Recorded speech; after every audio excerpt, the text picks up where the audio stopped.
বিসমিল্লাহির রহমানির রহিম। আসসালামু আলাইকুম। আসমা কিচেনে আরও একবার আপনাদের সবাইকে জানাই স্বাগত। আশা করি আপনারা সবাই খুব ভালো আছেন।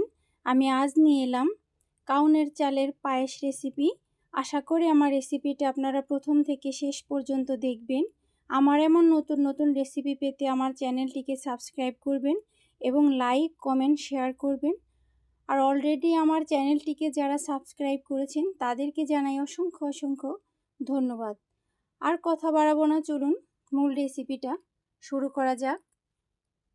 নিয়েছি আমি 1 কাপ কাউনের চাল। আমি 30 মিনিট ভিজিয়ে খুব ভালো করে ধুয়ে রেখেছিলাম, পানি ঝরিয়ে রেখেছিলাম। দেখুন, এই কাউনের চাল কিন্তু অত্যন্ত পুষ্টিকর। চলুন এবার রান্না করা যাক। আমি তার জন্য নিয়েছি 2 লিটার দুধ। আমি জ্বালিয়ে 1.5 লিটার মতো করে নিয়েছি। আমি এবার আরও ভালো করে জ্বালিয়ে নেব। দেখুন, দুধটা কিন্তু বলক এসে গেছে। আমি এবার দিয়ে দিলাম একটি তেজপাতা। এবার আমি দিয়ে দিব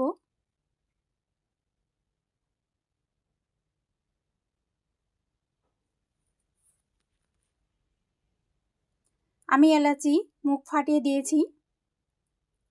এলাচির ঘ্রাণটা কিন্তু খুবই ভালো হয়, পায়েস খেতে খুবই ভালো লাগে। আমি এবার নেড়ে নিচ্ছি।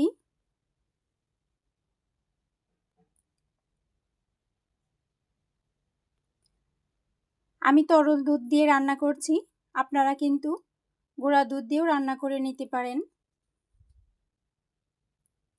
দুধটা ভালো বলক এসে গেছে। দেখুন, এবার আমি দিয়ে দিব কাউনের চাল। দিয়ে দিলাম। এবার আমি নেড়ে নিব।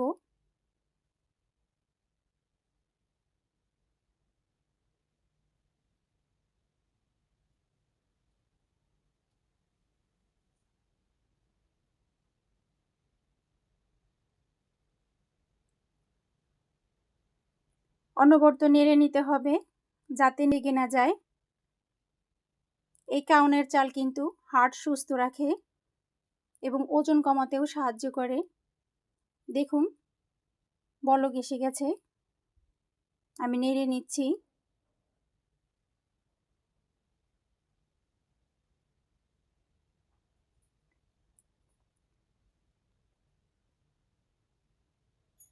এই পর্যায়ে আমি চুলার আঁচটা কমিয়ে ঢেকে রান্না করব কিছুক্ষণ।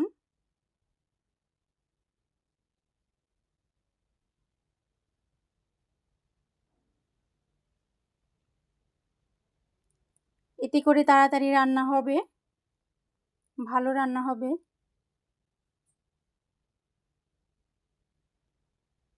দেখুন, সর পড়ে গেছে এবং চালটাও আমার সিদ্ধ হয়ে গেছে। নেড়ে নিচ্ছি।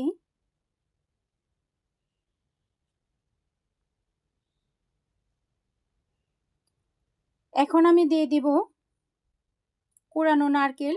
আমি নারকেল কুড়িয়ে রেখেছিলাম। দেখুন, আমি 1 কাপ কুড়ানো নারকেল দিয়ে দিলাম। এবার ভালো করে নেড়ে নেব।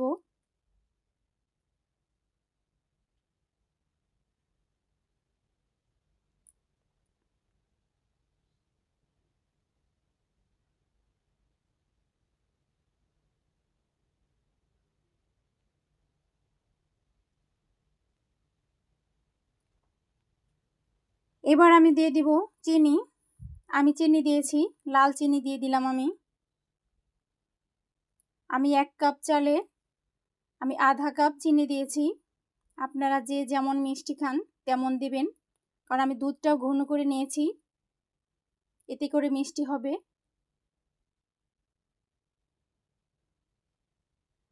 আমি ভালো করে নেড়ে নিচ্ছি চিনিটা যাতে গলে যায়।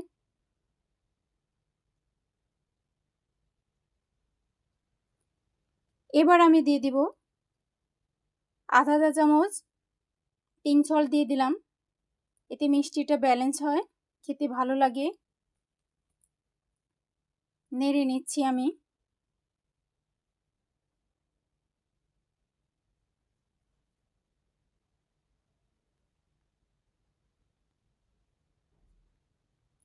আমি এবার দিয়ে দিব আরও 1 কাপ গুঁড়া দুধ।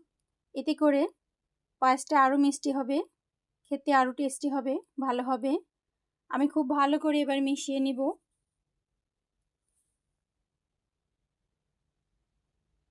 মিশিয়ে নিচ্ছি, দেখুন।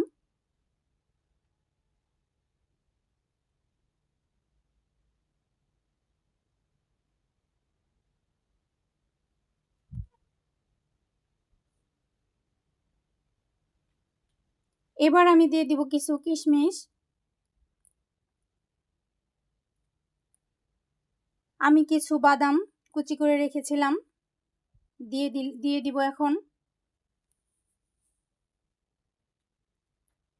বাদামটা দিলে খেতে খুবই ভালো হয়, দেখতেও ভালো লাগে।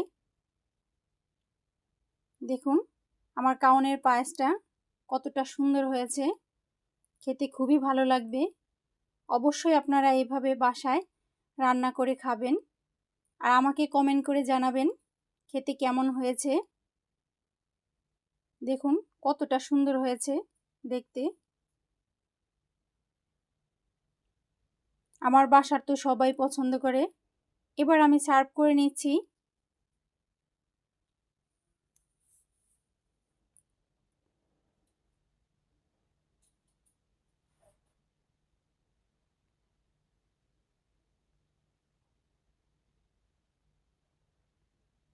এবার আমি দিয়ে দিব কিছু কিশমিশ।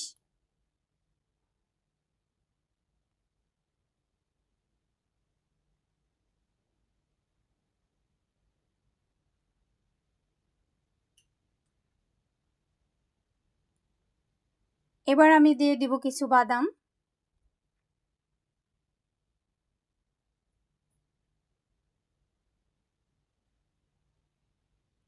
দেখুন দেখতে কতটা সুন্দর লাগছে, খেতে খুবই ভালো লাগবে। এতক্ষণ আমার সাথে থাকার জন্য আপনাদের সবাইকে অসংখ্য অসংখ্য ধন্যবাদ।